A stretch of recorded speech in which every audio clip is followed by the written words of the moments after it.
Assalamualaikum warahmatullahi wabarakatuh. Kita jumpa lagi di mata kuliah pengantar bisnis. Hari ini kita akan membahas tentang globalisasi ekonomi dan bisnis internasional. Oke, globalisasi bukan suatu kata yang asing atau awam. Jadi kita sudah sering dengar apa itu globalisasi ya. Secara teori, globalisasi itu adalah kondisi saling tergantung ya, dalam jaringan internasional meliputi transportasi, distribusi, komunikasi, ekonomi gitu ya, yang melampaui garis batas teritorial suatu negara. Nah, jadi kondisi di mana terjadinya itu antar negara ya, baik satu dengan satu negara yang lain atau beberapa negara. Nah, salah satu bentuk globalisasi ekonomi itu adalah tumbuhnya bisnis berskala global ya, atau biasa kita sebut perusahaan multinasional atau MNC. Nah, contohnya seperti apa sih? Seperti Unilever, General Motors, Toyota, Sony, dan lain-lain. Itu adalah contoh-contoh perusahaan yang melakukan bisnis berskala global ya. Jadi dia berdiri di negara lain, misal di Amerika Serikat, kemudian dia melakukan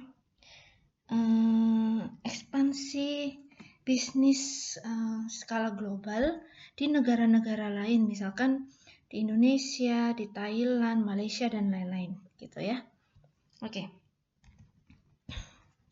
Lalu bagaimana dengan Indonesia? Apakah Indonesia itu juga melakukan bisnis secara global? Nah, di sini sudah ada, kelihatan di slide-nya, ada 6 perusahaan Indonesia yang masuk dalam bisnis berskala global gitu ya. Per 2019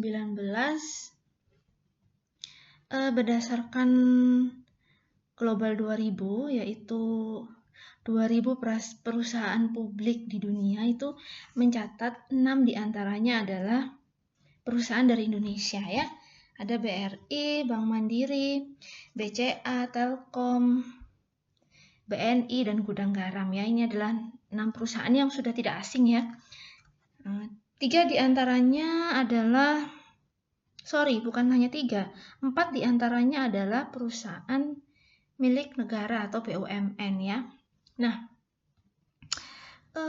pertimbangannya apa sih suatu perusahaan itu melakukan bisnis global gitu ya? Yang pasti pertama adalah meningkatkan pendapatan ya.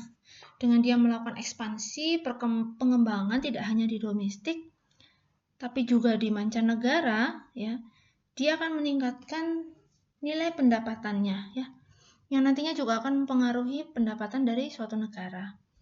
Kemudian yang kedua adalah mampu berkembang lebih pesat dibandingkan ketika suatu perusahaan hanya berkembang di domestik atau nasional saja gitu ya.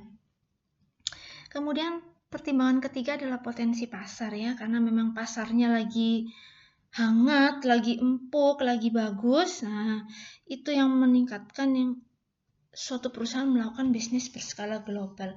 Contohnya apa sih? Seperti perusahaan elektronik gitu ya.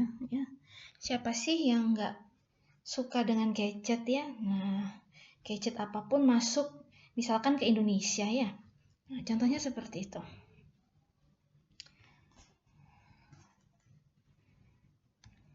Nah, pendorong suatu globalisasi ekonomi ya. Ada beberapa dorongan yang mendorong suatu globalisasi itu bisa terjadi. Pertama adalah dorongan dari pasar ya. Tadi sebelumnya saya jelaskan bahwa pasarnya bagus, perkembangan pasarnya besar, pasarnya lagi hangat, sehingga suatu perusahaan itu mau melakukan ekspansi ke negara lain gitu ya. Jadi dia membangun suatu anak perusahaan di berbagai negara gitu ya. Contohnya Unilever tadi. Ya. Kemudian dia mengembangkan sayapnya ke negara-negara termasuk Indonesia. Kemudian dorongan biaya. Tidak dipungkiri bahwa perusahaan itu pasti mencari biaya produksi atau faktor-faktor produksi yang semurah mungkin. Gitu ya. Contohnya, misal di Indonesia gitu ya, biaya tenaga kerjanya murah gitu ya.